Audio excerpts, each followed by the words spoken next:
The Umbrella Academy Season 2 Secrets Time and Space Analysis Revealed. Why are you even here? Why are you so intrigued with the new Netflix series show called The Umbrella Academy? Well, quite simply, it is because of the human interest in the subject of time and space and its qualities.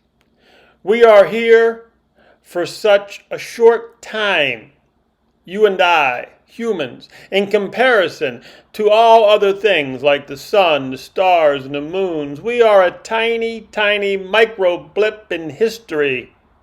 It is this reality that has us obsessed with time and space.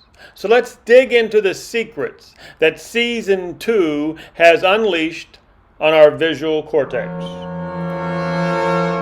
And of course, there are clues in just about every episode that this series is merely a time travel spectacle illusion to entertain us. For example, in this clip, when the old man belittles the stuttering, knife-throwing sibling and he makes him mad and he's going to jump up and attack the old man, well, number 5 jumps in and does this little space and time trick and stops him, and this impresses the old man.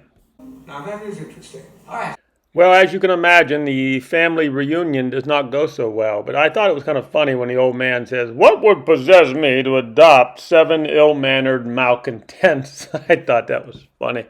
But in this clip, it's clear that the old man's favorite is number 5, and we knew that from Season 1, that number 5 was the old man's favorite.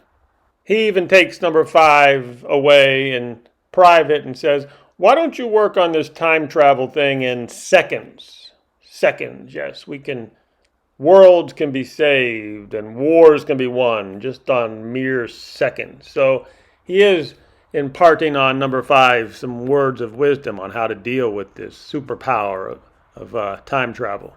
But these are not secrets. These are just merely clues, aren't they? Okay, so before we get to the secret, first off, the butterfly effect or the ramifications of actions by even little talking monkeys like you and I.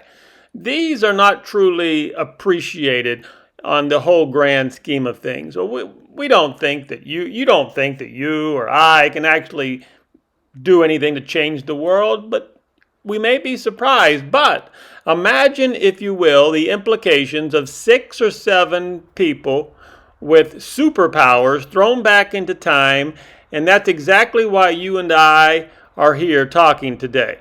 That is why I am rambling on and on and on, and you are still listening. You are interested in the consequences, implications, ramifications, systems, reactions, the side effects, when the aftershocks blow through time and space, when one single action or reaction could change the outcome of the universe. That's what we're talking about here today.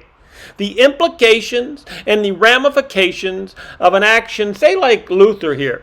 Luther is thrown back into time. I don't want to ruin the show for you, but they go back in time, but they don't all land in Dallas at the same time. Luther lands and he's all by himself. Luther has to make it on his own. I don't know, 1960, 61, something like that. And he ends up getting a job with Jack Ruby as a bodyguard bouncer at Jack Ruby's nightclubs and strip clubs. And well, it looks like Jack Ruby takes a liking to Luther because Luther can whoop any man out there. And Ruby bets on the outcome of these underground cage fights where Luther destroys his opponent after faking it for a round or two. And you got to make it look good, right? So Luther is mixed up in the underworld. He's working at a strip club, he's drinking, he's underground fighting, gambling, and he's all by himself. And this is the way he's coping with the situation. Well, after about a year or so, he finally runs into Allison, but Allison's married, and this kind of is messing with Luther's head. He's all screwed up. And then, so they have a fight. They're going to have a cage fight one night. And, well, like I said, Luther he's depressed, he's out of it, and he ends up losing the fight. But he does not seem to realize or think of how much money that Jack Rubenstein, would lose. Luther's out of it, and Luther lost, and Jack Ruby lost a whole lot of money. So think about Rubenstein. is he's now in heavy debt. He owes a huge amount of money to mobsters who are above him in the food chain. I mean, could Luther's actions here in 1963 change history and possibly set off a chain reaction of events that would lead to Jack Ruby doing something he might not have done had Luther not shown up? Well. I mean, the implications are interesting, are they not? Of course, this is just one example of time travelers changing history by simply getting out of bed. All right, well, that'll do it for now. Let's do this again sometime in the future.